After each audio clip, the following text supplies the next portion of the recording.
Hey guys, when I first started doing model railroad projects and getting into model railroading about 1.5 years ago, I couldn't find anything on YouTube that really took me through the process of building a layout from start to finish. The only resource I could really find to do this from start to finish was on Greatest Hobby, or World's Greatest Hobby, which is a YouTube user ID ran by World's Greatest Hobby, which is an organization. And that took me through how to build a layout 4x8, but really kind of basic kid-like details, more directed at children. Well, don't get me wrong, my last layout did look like a kid's layout, but now I'm trying to get more in depth on layouts, and I want to take you along with me so that we can do this process together. And any mistakes I make, you will be aware of, and that way you don't have to make the same mistakes, and it may save you a lot of time and even some money. As you'll see in a minute, I've already wasted a little bit of money on a mistake. So with that, I'm going to start a new series, how to build a layout from start to finish.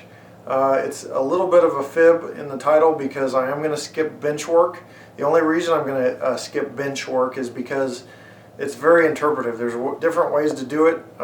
This whole layout building is, but bench work is really kind of disputed on which way you can do it. The NMRA standards for modules is 1.5 feet in width by 4, in width by 4 feet in length. But I've got 2 feet wide by 4 feet in length, and I've done this for just because I felt like it. Basically, I'm not going to hook my modules up to anybody else's.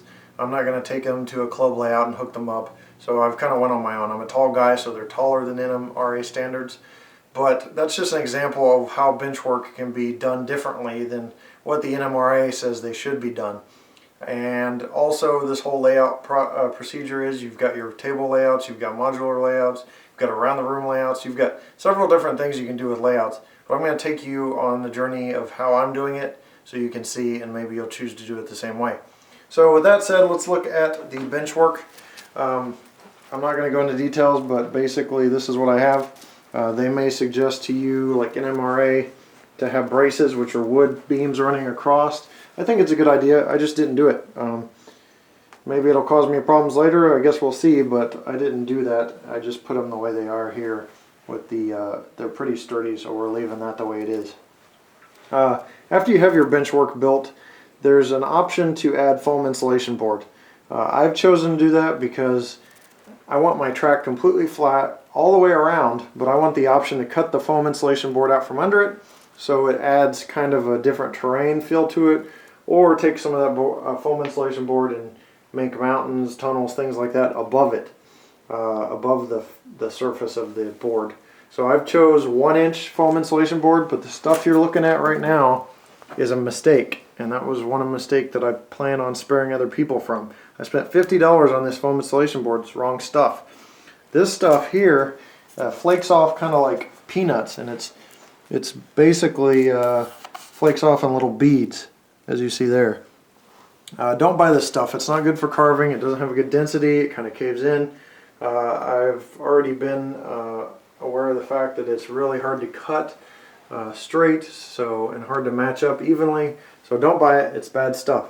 The stuff you want to buy, you see in a pile over here, which is my next purchase, and the correct stuff. It's called Extruded foam insulation board, and you can find it at any Home Depot, Lowe's, Menards, whatever.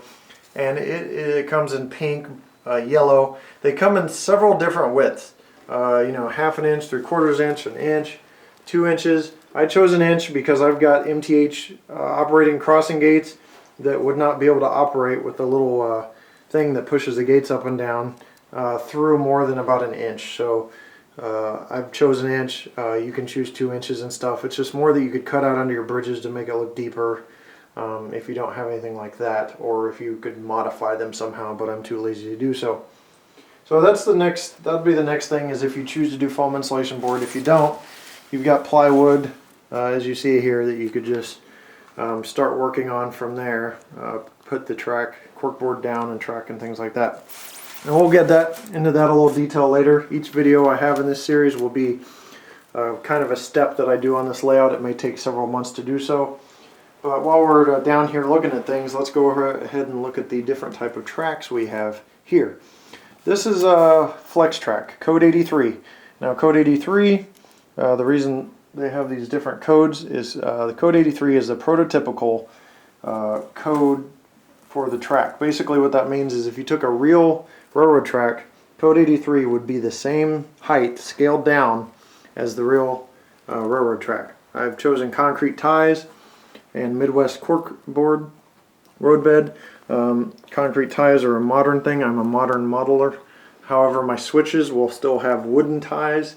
That's because they haven't put anything out with concrete ties and switches. And if you actually go look at a real railroad, like I went rail fanning a few months ago, and the switches were still wooden while all the ties around it were concrete. So that's realistic. It's not uniform. It doesn't look great together, but it's realistic.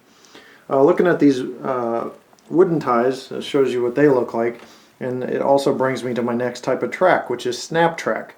Now this is already preformed. You can't flex it like you can the flex track here. The flex track comes in 36-inch pieces that you can cut down, but this is done, and you can just, you know, put them together with the coupler, with the connectors here, and you can have curves that are already preformed, so you don't have to sit there and try to measure out how you're going to do your curves. So that's already done there. So basically you just slide these two pieces together and you're good to go. And you can do that all the way around your layout, you know, choosing not to do any soldering and things like that. Last piece I want to go over is the Easy Track. Now there's several different brands of this. This one's Bachmann Easy Track, but basically what it is track with the road bed built in, and it's basically put together with these pieces here that just kind of snap together, and it's more for like the beginners, but some people use it. It just depends. I'm not going to use it anymore because I had a lot of problem with the switches on the Easy Track. So that's about the 3 different types of track you can choose from. There are a couple other variances I'm not going to cover. Those are the most popular. And also on the Easy Track you've got the curves, which are also already marked, like 22-inch, 26-inch radius curves. So it really takes a lot of work out when you're laying your track, but like I said, we'll get into detail on that later. We'll get into wiring. Dcc wiring, I've chosen Dcc because DC is kind of the old way of business. For you guys that don't know, DC is basically just a current that's applied through the track to the engine that basically powers the motor to turn the wheels, and there's nothing else involved. Basically, if you have 2 engines on the same track, they got to go in the same direction. With DCC, each engine has a computer chip in it, and the controller, which we'll also get in the controller choices, will tell that computer chip that this engine needs to go this way, while this one needs to do something else, and this one can go this speed, and this one can go that speed. Gives you a lot more options. I would strongly suggest DCC, even though their engines are a little more pricey. So with that said, we'll also get into scenery and things like that. I'm just giving you a preview of what we're going to cover. So watch out for the next video, which will be actually applying the foam insulation board and adhering it to the bench work, and then we'll get into wiring, like I said, track work, things like that. So thanks for watching. Keep an eye out for this new series. There'll be several videos over several months on how to get this done, and you'll be going through it with me as I do it. Thanks for watching. Any questions, feel free to email me, and see you next time.